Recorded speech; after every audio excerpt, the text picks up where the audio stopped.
Kan cuman komedi, kok jadi emosi? Ya. Apakah Gibrannya bisa melaporkan, itu yang pertama. Dan yang kedua, apakah itu termasuk body shaming?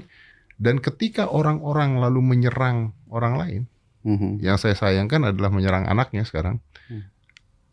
Artinya Panji juga tidak bisa apa-apa dong. Ya, satu memang ini very good question ya. Karena sulitnya begini, di titik tertentu saya tidak tipe orang yang menyerang postur fisik orang lain ataupun apapun di luar itu ya. Tapi sekali lagi Mas Gibran itu RI 2. Di dalam banyak tradisi ketatanegaraan, katakanlah bukan tradisi ya, tetapi peristiwa ketatanegaraan, banyak penyelenggara negara yang memang diperolok untuk tujuan mereka membangun kesadaran diri.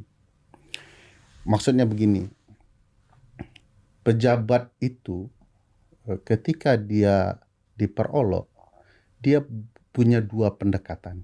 Ya.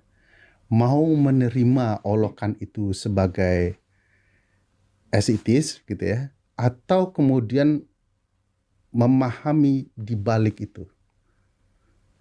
Jadi penyelenggara negara selalu dikatakan lamban gitu ya. Padahal dia pelari cepat. Dia bisa saja jawab ya, saya tidak lamban untuk mengcounter narasi itu. Buktinya saya pelari cepat gitu ya.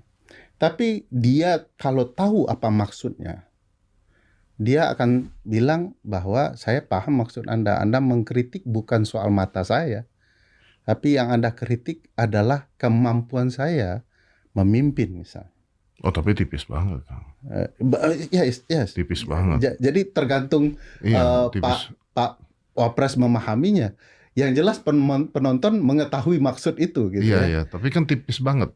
Iya. Maksudnya ketika waktu itu Kang Ferry mengkritik saya nggak merasa tersinggung. Iya. Karena yang Kang Ferry kritik adalah pendapat saya. Yes. Ya udah, yuk kita ketemu aja. Tapi kalau misalnya Kang Ferry ngeritik saya misalnya, sumbing gitu misalnya saya sumbing.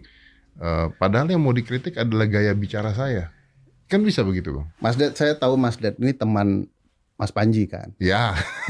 Seberapa sering Mas Panji menghina Mas Ded dibandingkan wakil presiden? Dia sering menghina saya lah. Ya, Mas Ded juga sering menghina dia kan? Iya. Kenapa itu tidak menjadi masalah? Kenapa itu tidak menjadi masalah? Karena saya tahu konteksnya bukan menghina kan? Ya konteksnya ya lucu-lucuan, menegur. Kadang-kadang dia kalau ngaco juga gue hina-hina juga. Iya, sama saya lihat ya. Iya.